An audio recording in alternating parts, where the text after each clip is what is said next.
Halo sahabat Kompas TV, saatnya kita update 3 berita terpopuler yang terjadi di hari Minggu 5 September 2021. Bersama saya Dea Davina di Top 3 News Kompas TV. Berita yang pertama, sahabat Kompas TV, jabatan Panglima TNI yang kini diemban oleh Marsikal TNI Hadi Cahyanto akan berakhir pada tahun 2021 ini.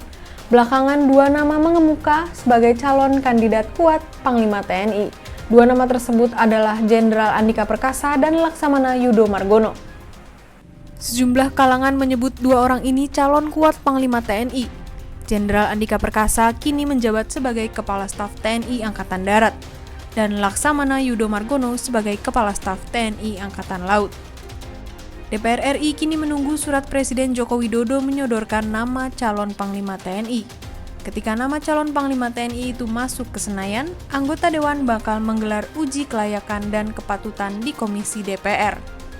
Sementara itu, pengamat militer dari Institute for Security and Strategic Studies, Khairul Fahmi, berpendapat bahwa dua nama yang mencuat, yakni Jenderal Andika Perkasa dan Laksamana Yudo Margono, peluang keduanya terus menguat dan dinilai tanpa celah dari waktu ke waktu. Dari nama-nama kepala staf yang ada saat ini, saya kira bakal kandidat Panglima TNI masih berkutat di antara dua nama, yaitu Kasat Andika Perkasa dan Kasal Yudo Margono. Karena setidaknya belum pernah terjadi pergantian Panglima TNI dari matra yang sama selain dari TNI AD. Peluang Pak Andika sendiri memang cukup besar jika pergantian Panglima TNI dilakukan dalam waktu dekat, dan saya kira penundaan akan sangat berdampak pada peluang keterpilihan Pak Andika gitu ya. Sementara itu saya sendiri juga melihat bahwa peluang Yudo Margono cenderung terus menguat ya dari waktu ke waktu. Relatif tidak ada masalah bagi Pak Yudo Margono ini dan bagi organisasi TNI jika pergantian dilakukan sekarang ataupun menjelang masa pensiun Panglima TNI saat ini Hadi Cahyanto. Indonesia kembali meraih emas bulu tangkis di Paralimpiade Tokyo. Pasangan Hari Susanto Leani Ratri Oktila berhasil mengalahkan ganda campuran asal Prancis. Hari Susanto Leani Ratri Oktila menghadapi pasangan asal Prancis di final bulu tangkis ganda campuran Paralimpiade Tokyo. Pasangan Indonesia menang dalam 2 game dengan skor 23-21 dan 21-17.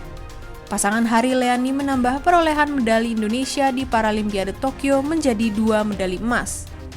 Sebelumnya, Leani Ratri Oktila mempersembahkan emas pertama Indonesia di Paralimpiade setelah menjadi juara di ganda putri bersama Halimatus Sadiah.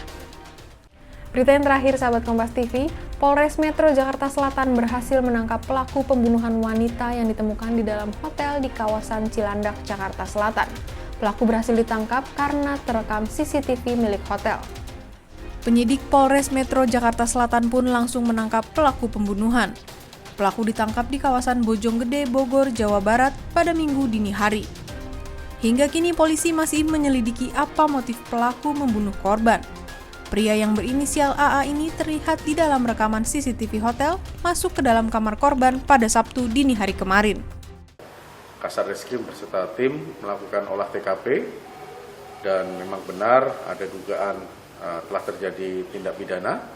Kemudian dari hasil olah TKP kita kemudian membentuk tim dari mulai tim analisis, tim pemeriksaan dan tim lapangan. Dari hasil olah TKP dan pembentukan tim tersebut kemudian kita menemukan terduga dari pelaku pembunuhan tersebut. Sekitar pukul 11 kita mulai melakukan pengejaran dan akhirnya sekira pukul 1 ya, tanggal 5 September 2021 kita berhasil melakukan penangkapan terhadap seseorang yang diduga sebagai pelaku tindak pidana. Sampai saat ini orang yang kita lakukan penangkapan tersebut masih kita lakukan pemeriksaan dan pengumpulan barang bukti supaya bisa kita tetapkan sebagai tersangka. Ditangkap di daerah mana, Pak? Ditangkap di daerah Bojonggede ya. Satu orang, Pak? Satu orang. Ada perlawanan nggak saat ditangkap? Tidak ada. Inisial korban dan inisial pelaku? Inisial korban LD, inisial pelaku HA. Sahabat Kompas TV, itu dia tadi 3 berita terpopuler yang terjadi hari ini. Sekarang saatnya saya, Dea Davina, pamit undur diri. Tapi jangan lupa untuk like, komen, dan juga share video ini ya. Sampai ketemu lagi di Top 3 News selanjutnya.